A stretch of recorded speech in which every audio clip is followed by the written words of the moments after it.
Welcome to the 1 Minute Preceptor Podcast, brought to you by Med School Coach. Each episode, get clinical rotation advice and tips to prepare for your externships in healthcare. We interview preceptors and physician educators who will prepare you for your rotation and improve your clinical experience. Now, here's your host, Chase DeMarco.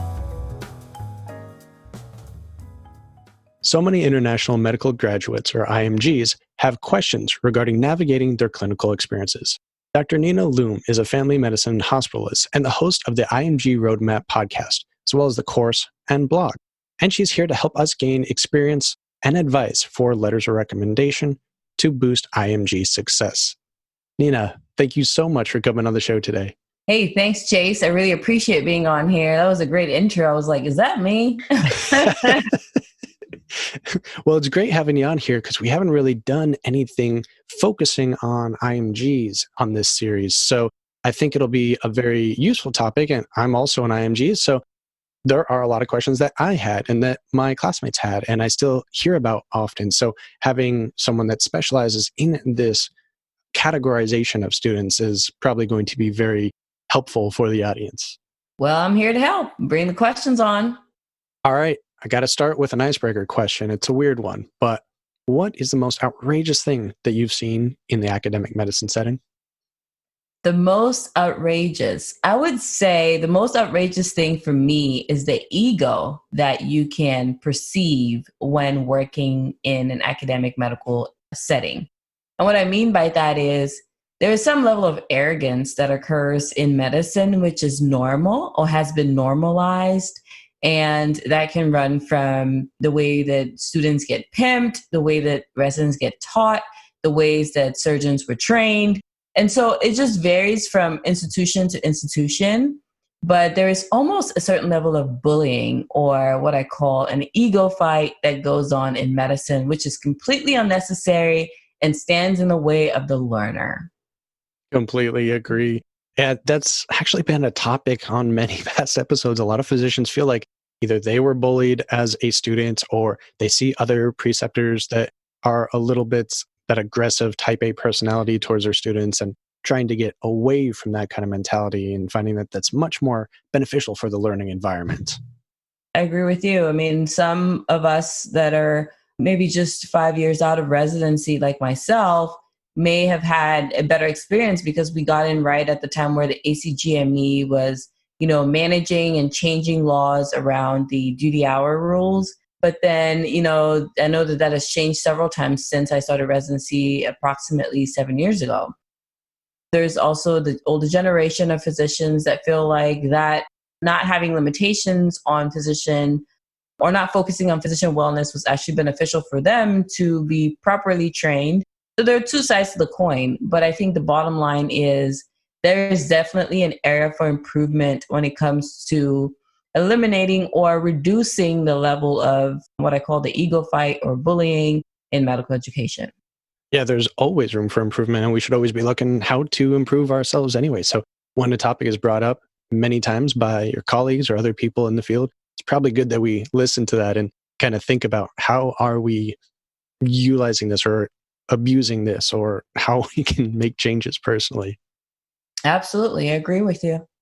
So a little bit more about yourself. You're a family medicine internist and you have this educational material. And what made you get into the podcast and the course and all this material you have? And what does it cover? So yes, I am a podcaster at the IMG Roadmap Podcast. And my goal with it was I just got sick and tired of watching IMG stumble along the way like I did, because that's all I did was just stumble and scrape for the remains off the table, for lack of better words, trying to figure out what information was pertinent, how to go about application, how to network, how to request strong letters, how to even have great clinical experiences, and how to be competitive with the US graduate. Because that was a struggle for me when I finished residency. I had a lot more time on my hands, and I decided what was the one thing that was most painful for me to get to where I'm at right now. Here I am, I have a good job, I get paid well, I enjoy my life, I can travel, I can do all these things, but life wasn't always like that.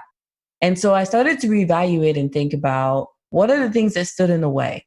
How could I have been better? I mean, I'm sure that I could be a much better physician in the next few years. And so I started to ask these questions. And by that introspection, I realized that a lot of my problems came down to lack of information, lack of specific knowledge, and lack of mentorship and guidance. And so I decided to create something that I wish I had, because knowing fully well if I had that information, I would have performed a whole lot differently and it would have been a whole lot better outcome. So that's what really prompted me into taking some time out of my work schedule to begin to create this platform. It wasn't really intentional that it would become what it is today. I just wanted a blog. I wanted an outlet. I just wanted to tell people what I've learned, what I've seen, how I was able to triage applicants when I was a chief resident, what my approach was. And knowing all those things, I felt like there was so much information that I could use to train other IMGs so that they could be competitive, stand out, and match. And that was really my drive, because I got sick and tired of seeing my classmates not matching. I got sick and tired of IMGs, like I said, scraping for the bottom of whatever's left from the table. When we are just as competitive, we are strong candidates. A lot of us do well on our boards. And even if we don't do well on our boards, there's so many other doctors that get the opportunities that we can get who did not equally perform as well, because they were able to compensate in other parts of the application process. So with this pain, I could no longer sit down and do nothing. And that was my drive to begin to pursue this on my weeks off. So as a hospitalist, my schedule is typically a block schedule where it's 1 week on and 1 week off. So technically, I have half of the year off. And instead of just sitting around twiddling my thumbs, I felt like I could be reinvesting, giving back to the community that built me, even though we didn't have the resources then to build one another. And that's why I created this platform. I think a lot of us do that. We realize that we didn't have the guidance and resources and mentorship, like you said, that we felt were very necessary for ourselves and our colleagues. And that's definitely why I started this podcast. It's why I cover in the Medical Nemesis podcast more learning techniques and methodologies that we weren't really taught. And it's great that you have this resource for specifically helping IMGs match, when that is a huge issue that you constantly hear about, just the discrepancies, the stereotypes, the negative stigma of coming from a Caribbean or foreign medical school and trying to match in the US. Absolutely. I agree with you 100%. I mean, there's just so much, and you can categorize the problems that IMGs face under so many different categories. It could be social, they could be academic, financial, right? But then when you break that down, the social seems to be the biggest one, where there's stigma and stereotype. And so that already is ingrained in the medical system in a way that prevents even the good IMGs to shine or get opportunity thrown at them, or even to get opportunity that they well fully deserve. And then you go to the academic part, where IMGs maybe are pushed into community hospitals. Not that community hospitals aren't great, because I practice in one. I train partly in one as well as an academic center. So I get the best of both worlds. And I can fully say, yeah, academic centers are academic for a reason, because they have more resources. And so if we're all being pushed away into training and learning from only community centers, that we're not getting the best of both worlds. And then you go into financials. Most people that chose the IMG path maybe did not want to have a high student loan debt. They couldn't afford it, or they didn't get in, or one reason or the other, they chose something that was financially feasible for them because they could afford the tuition. Whatever those reasons are, over the period of time or span of time, cumulatively affect that person to just be able to study, because you're just trying to study to pass step 1 or step 2 or step 3. But then you have 3 major parts of your life that are standing against you, and you have to fight to overcome them. And that's, again, the reason why IMGs don't match, because it either falls under one of those 3 categories. Maybe they weren't exposed to high quality clinical rotations, and so their performance on the steps weren't as great as their counterparts. Maybe they had limited finances, and so they had gaps in their application, and therefore they were considered less competitive because it took them more than 4 years to graduate medical school. Or maybe they're from a whole different country and they don't even understand the system in America. They don't understand the educational curriculum in America, and they need to first learn that before learning how to take the test, and then learning how to answer standardized tests in the US educational system, in order to show that they are competitive enough to be specialized in whatever specialty that they're choosing. So when you have all these things stacked against an IMG, it's imperative that we have resources like what I've created with the IMG Roadmap course that direct them on every single part of these and how they can overcome them so that they then get to the same level playing field as their American graduate counterparts. And I definitely can feel a connection to some of the things that you've said there. I've definitely experienced them and seen them with other classmates as well. And I know that in some of your resources that I looked at, it said you need to be making these plans way ahead of time, maybe several years ahead of time. And I'm wondering what advice you have for students just entering their clinical rotations. What are some things they should look for and try to accomplish during those years? Yeah, absolutely. So, this is the thing. As an international medical graduate myself, just like you said, it's something that we experience firsthand. So we know exactly what it takes to have gone through that. But investing early on is one of the best things anyone can do. And the ways to do that is one, gathering specific knowledge. And what I mean by that is if you're not informed about something, you can't create a plan around it. If you don't know about a specialty, you can never pursue it. That's just an example, right? So, IMGs, maybe some that are non-US IMGs that are not even informed about how specialized internal medicine can get or how specific they can get in a surgical specialty with focusing on retina surgery by being an ophthalmologist and then pursuing their retina fellowship. So not having that specific knowledge already is against you because you don't even know it exists. So one of the things that I wanted to do was hey, how do I get specific knowledge out there for students? Now, if you're starting out and you're going to maybe start with your clinical rotations that's designed by your school, it's important to know that you don't have to only do what your school has offered you. You can spend your elective months at institutions that will give you opportunity to rotate with them and provide you an even higher quality learning experience. But you have to seek that out. And so when you start out early, you can learn about what it takes to be competitive so that you can implement those things and start reaching out to programs, reaching out to electives or additional rotations and such, and beginning to position yourself in a place that by the time you get to where you need to utilize that service, you've already been planning for a year or 2 years before. But not having that knowledge beforehand, it doesn't allow you time to take the necessary steps when you're already deep in the trenches. Because at that point, you're so preoccupied with studying for the boards, you're so preoccupied with just passing the rotation that you're in, that you're no longer seeing long-term. It's like, the law of needs, right? Like if you're so deep into step one's in 3 months, I have so much to study, I want to do well because that has historically been how, programs have sieved through applicants. There's no way you're going to start learning about all the other social aspects of being an IMG that you need to overcome, or the other academic aspects of being an IMG that you need to overcome, or the other potentially financial aspects that you need to overcome. So not having that information early on really stands in the way. Thinking back to my own personal history with it and coming from a family that didn't have much of an academic background, I believe my father had an associate's, and that was as far as my family went academically. No one knew anything about medicine. No one was there to guide me there. And when I got into medical school, I just assumed, okay, I'm going to learn what I need to learn here. And so anything that wasn't covered in class or was discussed by my immediate friends is not something I really was even aware that I needed to research. So it's not something that I could go out and necessarily find more information about because I didn't know that it was something I should look at, such as these topics you're discussing here, finding specific interests and how deep certain pathways go or how divided and subspecialized certain professions can go in medicine. So just knowing what is out there is a great start. Right. Knowing is the first step to taking action because you can't take action about something that you don't even know. And so knowing is what I'm really about, is giving people that information so that they know and then they can take action. And then I can then show you how to take action. But if you don't know, how do you take the first step?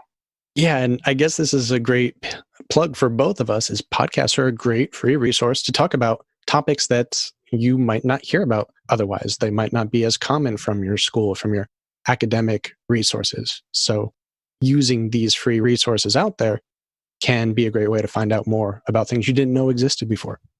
Do you have any specific techniques that you recommend to students? For instance, asking for a letter of recommendation or trying to really prove or excel in a certain rotation? So this is actually a whole module that I have in my online course, and I'll break it down to you in the time that we have. There is a method to this, okay? And if anybody's ever told any of our listeners that there isn't, they're lying. There is. So first of all, it starts with the clinical experience. It starts with the rotation. What I caution IMGs is a few things. If you know what specialty you're interested in, first of all, you should do more than 1 or 2 rotations in it, even up to 3 rotations in it. Because what you're doing is you are beefing up your CV, you are showing interest in that specialty. And then you're giving yourself the opportunity to have more than 1 or 2 letter writers. So your electives could focus on that specialty. Now, what you can do is before the rotation, you need to be aware of what the flow of the rotation is. Are you going to be rotating with residents, with fellows, with the attending directly? You need to understand the structure around it. So you want to reach out to programs before you even show up in the hospital. Day 1 should not be the day that you're learning with everybody else, orienting yourself with everybody else. You want to be a step ahead. What that does for you is it helps you understand the structure. It helps you understand what you'll need to do to interact with the person that will be writing your letter. So this is crucial because the person writing your letter should be the most senior person on the team, and that should be your attending.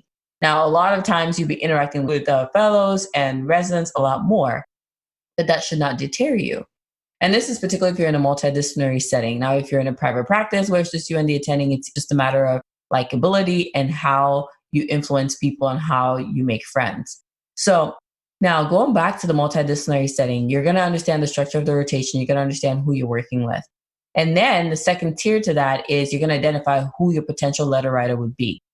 Now, at the beginning of the rotation, you want to ask that person about the resources that you need to purchase in order to excel at that rotation. What I mean by that is what books, what sites, what research platforms that they use, like UpToDate, Medscape, what do they recommend that you read from? So this is particularly important if you are interested in pediatrics, for example. So you're going to talk to the pediatrician, asking what's your reference book of choice? What do you recommend that I look for? And you're going to send this out in an email, letter, phone call, whatever, asking these questions before your rotation. So you come prepared. That already tells that attending that you are wanting to learn and you're wanting to stand out. The reason that person became a pediatrician is because they love pediatrics. So when you tell a pediatrician that you want to learn pediatrics, guess what? You're automatically going to become likable toward them. So that's the first step. And then the next thing is when you show up, you are going to be engaged. You're going to be looking for opportunity to be the one to do an admission, the one to do a procedure, the one to assist, the one to watch, the one to do the Scott work, because a lot of students end up doing the Scott work, and that's fine. Everybody's going to do Scott work at some point in their career. May as well be now. So you're going to be the one that puts the first foot forward to say, hey, I'm going to try to do this. I'm going to try to be the one to show up, to volunteer, to be a valuable part of the team, even as a student. Then around the end of the first week, you want to make your intentions known to the most senior person on your team who's going to be writing your letter. You're going to be asking them for what you can do over the next few weeks in order to get a strong letter recommendation from them. So you're not telling them that you're going to be asking them for a letter, but you're saying, Dr. XYZ, this is the end of my first week, and I'm just evaluating how my first week went. But what can I do over the next 3-4 weeks in order to be able to come back to you to request a strong letter of recommendation? Because I'm thinking I will be applying into pediatrics. And then what you're doing there is you're allowing that person to give you feedback in order to know what you should be doing so that when you come back 2, 3, 4 months from now to ask for a letter, it doesn't just spring up from nowhere. And then they will tell you at that point what you should do. Now, simultaneously with your rotation, I usually recommend that you're using some kind of question bank to engage in critical thinking so that you are stimulated, you know how to think through cases when you see them on the wards, and that would allow you to learn for yourself. And then it also allows you to gain knowledge so that when you show up on rounds, you know how to shine. Now, tricks to shine during rounds is, there are a few of them. You're always going to read ahead. You're always going to know about your patients. You're always going to opt to write a SOAP note. You're always going to opt to present your patient yourself. So instead of allowing your resident to present your patient, you should always opt to present your patient. Even if you stumble and even if you make mistakes, that's how you learn. Because your effort is really what your attending is seeing. It's not necessarily your medical knowledge. Now, over the course of the rotation, you're there to learn, so your medical knowledge will improve. Now, so to summarize, because I can talk about this for hours, which is why I created a whole course around it. And it's one module in my course is how to obtain strong letters of recommendations. But key points, key take-home points, you start before the rotation. You make your intentions known about the first week in, but then you are doing things, okay? You're showing up, you're asking for opportunity, you're presenting cases, you're asking for how you can present on a topic. And if you don't know something, you're saying, I will look it up and I'll bring the answer back the following day, and you're keeping to your word. And that's how you build likability with that attending physician in order to get a strong letter of recommendation. And there's more to it. For the sake of the podcast and for the sake of time, this is the information I'm going to share with you right now. Thank you. I think that was actually very succinct and still a lot of value in that little bit. So definitely if students want to learn more, they have an entire course potentially to take if that's of interest to them. And I did want to echo a few things that were mentioned there, because this is also a key point in a lot of our season 1 interviews was the mention of a strong letter of recommendation, not just ask for a letter of recommendation, a strong letter, because an okay letter is probably not going to do any favors for you in the long run. So specifying that will really also prime the preceptor for the type of information that they're expecting from you for a stronger letter of recommendation. I do want to come back to a few things you mentioned there about getting 2 or 3 rotations in a certain space or certain elective. But before I do that, I'm just kind of curious, since this is definitely going to be something at the top of a lot of conversations, it already is to some degree, is with step 1 going pass fail now, what are some of the signs that you're seeing or changes that you're recommending to students? Because now, if they were going to stand out on their step 1 score when they apply, it's not necessarily going to be that easy now. They're going to need something extracurricular, some other steps to take. And I'm just kind of curious as to where you're at with that, what you recommend. It was a hot topic for a while there when it first came out, and still is. And I remember actually doing a whole Instagram TV episode on this at Dr. Nina Lum on Instagram. And one of the things that I caution people, IMGs, to focus on is still focus on passing step 1, okay? Because I don't know, but I think there's still going to be a way to determine people's scores, okay? Unless the USMLE just never tells us that. But usually they give you a score report and they tell you how you did on this. We don't know how deep it's going to get with the score report that's submitted to programs, okay? So still focus on passing extremely well in step 1, even if there's not a numerical value associated with it. What I will say, though, is there's still going to be step 2 CK. My presumption, which is mine only, there's no evidence to support this, is humans were always seeking for objective ways to judge other people, okay? We're always seeking for ways to say this is good and this is bad, because we have to have that. That's part of human life. So there's always going to be a part of every human that looks for something else beyond their perception to judge a person. And one of the ways you can do that is with this test. So I foresee step 2 CK carrying a lot more weight, which rightfully so, because it is clinical knowledge. Basic sciences, I mean, I can go a whole day and never really think about what I learned in basic sciences when I take care of patients on a daily basis. But there's never a day that I don't think about what I learned in clinical knowledge on a daily basis, right? Like, fairly good example. Yesterday, I had a patient who needed to have a splenectomy, for example, and then I had to go back and think about all the immunizations they needed to get and all the prophylaxis they needed afterward and what kind of encapsulated bacteria they're at risk and those types of things. It never really goes down to basic sciences unless you're in research or, kind of in a field where you're dealing with physics or something like that, or biochemistry if you're in genetics and research. And who really talks about the Krebs cycle anymore? So I can see the objective standard moving into step 2 CK, because that's really true assessment of whether you have strong clinical knowledge. So I would really focus on studying well and passing well for step 1 and step 2. So basically what I'm saying is my recommendations have not changed, because IMG should be standing out anyways. So they should be seeking to stand out on step 1 and on step 2 right now when it's a numerical score. And they should be doing the same when it's not a numerical score for step 1. Because once you start to change your standards based on what society is telling you, you're going to miss the mark. You should have these standards for yourself. It shouldn't be about the mark. It shouldn't be about the society and the ECFMG and the USMLE. You should be trying to know basic sciences because it's an essential part of your education, period.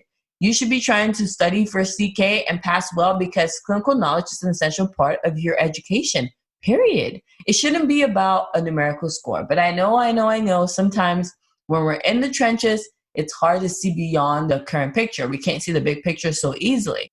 So I will caution IMGs to say, yeah, if you think you're going to not have to focus on step 1, you're lying to yourself. But if you're going to focus on just one test out of the 2, then focus on step 2 CK. That makes a lot of sense. And there's a lot of debate. Maybe step 1 will be like a pass and high pass. So there's still potential for different categories to be placed on this. Won't be an exact 3-digit score, but you could be potentially in different categories that might signify something to your future residency applications and program directors where you stood in that pack. Very true. Very true. Very true. I mean, I totally agree with you on that. And then something you were mentioning about if you have the opportunity, get 2, maybe even 3 rotations in the field you feel that you want to go into. But a lot of us don't know necessarily where we want to go into, or maybe find out late in our 4th year and don't have the opportunity to go back and do several rotations in that specialty. So are there any things that students in that situation can do to bump up their own applications? So if they're in an audition rotation, what can they do to bump up their own application? Is that the question? If they've already missed out on being able to take several within the field that they want to go into? Yeah, so there's still room for observerships. There's still room for asking to shadow a doctor and letting that become your opportunity, because it's not about necessarily just the fact that it wasn't part of your clinical rotations. If it wasn't a part of your clinical rotations, it's not the end. Now, ideally, it should have been, but if it wasn't, it's not the end. What you can do, or what this person can do, is they can consider doing an observership in that specialty and doing more than 1, do 2, 3. There's some research positions even that could line up strongly with that specialty, like being a research assistant, research facilitator. Those are paid positions too. And that's all part of networking.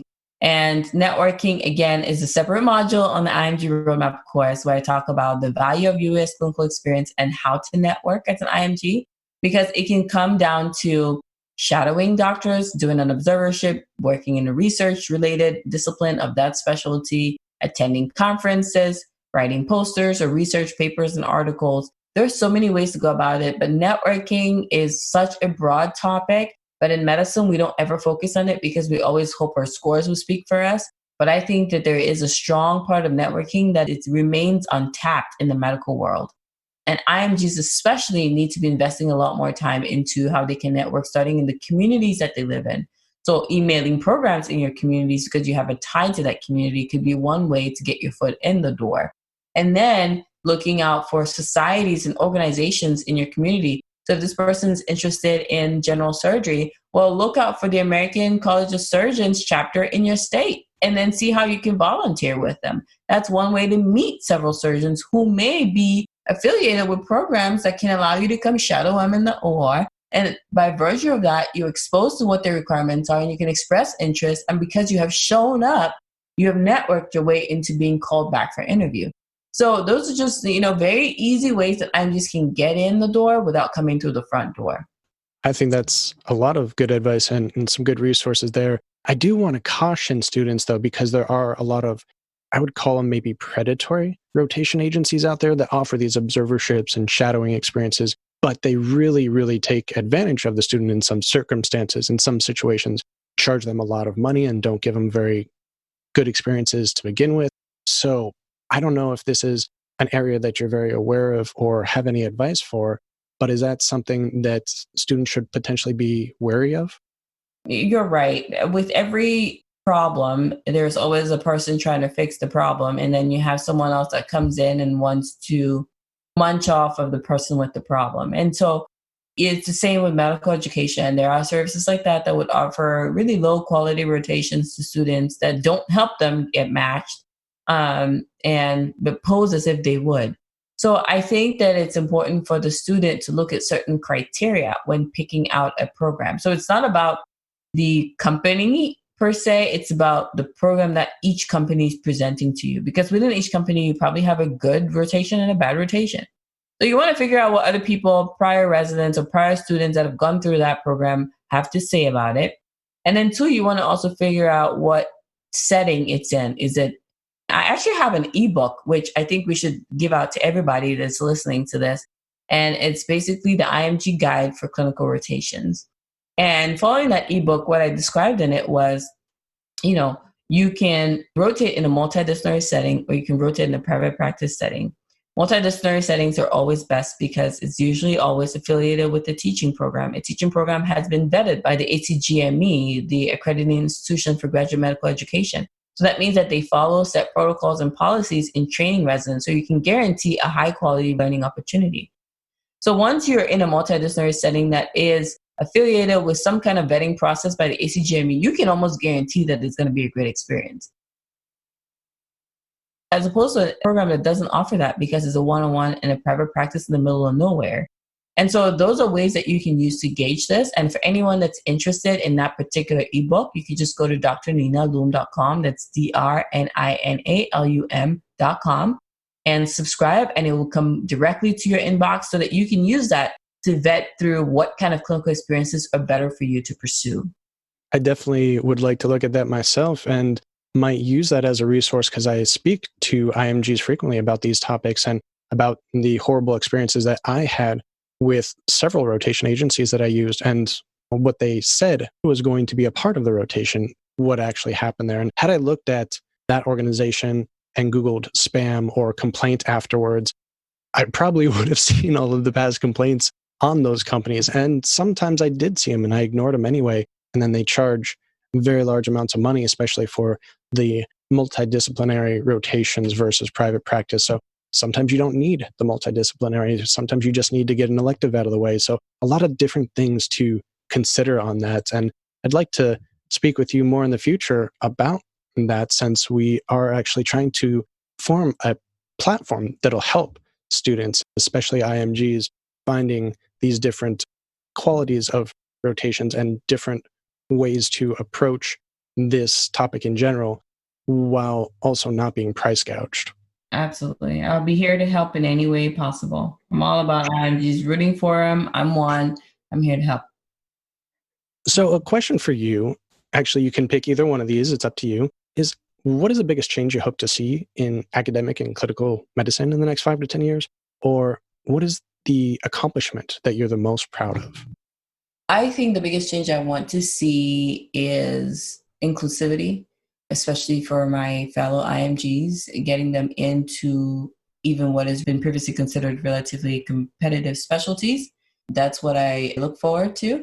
And then what I'm most proud of right now, of course, is how many IMGs have been able to coach into success, which is over a couple of dozen at this point. And I am really proud of that because I can never treat all the number of people that these different doctors are going to collectively influence over the course of their careers. So in a way, it's an extension of me because as a physician, I may over my lifespan treat, I don't know, a couple thousand, hundreds of thousands of patients or not. But when I help another IMG to get into complete residency successfully and begin to practice, collectively, we're going to touch millions of people. And being a part of their story is so important to me because of that outcome is eventually they're going to go to towns and cities and states and communities and serve in places I would never go and I would never reach on a normal day. So that's what I'm most proud of. And I'm really looking forward to continue to include more IMGs, bring them to the table, both in teaching, in service, in community areas, community settings, and continue to increase the numbers because a lot of IMGs end up going to serve and work in places that are a little bit further from the big cities. And that's a huge asset for the U.S. educational system and the U.S. medical system. And I want more IMGs doing more of that because we're touching lives, we're impacting people, we're reaching areas that one person cannot reach. And I can't do that. And if I can help another IMG and another IMG over the course of my life, I think we'll be able to influence probably millions of people collectively. Definitely. I mean, I just recently wrote a paper on this and said, There are currently 216,000 IMG physicians, and that's about 22.7% of the workforce. So we're making a huge impact on the healthcare system, and it looks like that's just potentially going to keep increasing from year to year. I agree with you. It's only going to go up from here. Yep. So where can the audience find out a little bit more about you? I know we've mentioned the podcast and your ebook, which we'll link to the show notes, but are there any other resources that you would like to call on, and any other materials that we can guide them to help them with these types of issues? I'll get you all these links so we can have them in the show notes for sure. Dr. Nina Lum, so DrNinaLum.com is my website. Through my website, you can get a link to my Instagram, which is also at Dr. Nina Lum, which is at DrNinaLum. You can also get a link to my online course platform, which is the IMG Roadmap. It's IMGRoadmap.com, IMGRoadmap.com. You can type that into your browser as well. You get all the directions for all my resources, the podcast, the courses. Each week I have a new blog post only focused on IMG related stuff. On my website, you can download ebooks written by myself, and I actually have had contributing authors such as other IMGs that have completed residency. I had one IMG who documented her entire journey and put it in an ebook, and you can download that from my website as well. You can also get access to my books because I've authored books regarding this. Most recently, Still MD, which is 2 physicians' advice for international medical students or graduates. You can get a link to that through the shop on my website as well. So really, everybody listening, if you want to connect with me, head over to DrNinaLum.com or at Dr. Nina Lum on Instagram as well. And I'll be more than happy to connect with you, answer your questions. So feel free to slide in my DMs and I'll get you on the right path. That's great. All right. We have a lot of resources here. I'll definitely add these to the show notes as well. And Dr. Nina Lum, I want to thank you so much for coming on here and sharing your experiences and your wisdom with us. Thank you so much for having me.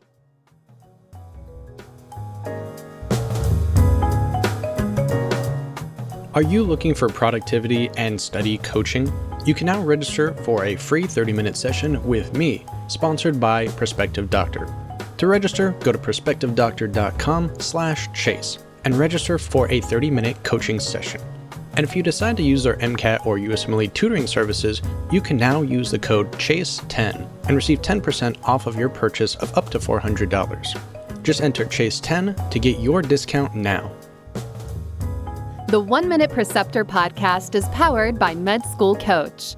To access Med School Coach services like USMLE tutoring or residency admissions advising, visit our website at medschoolcoach.com. Good luck as you prepare for your board exams, and we hope you tune in again next time.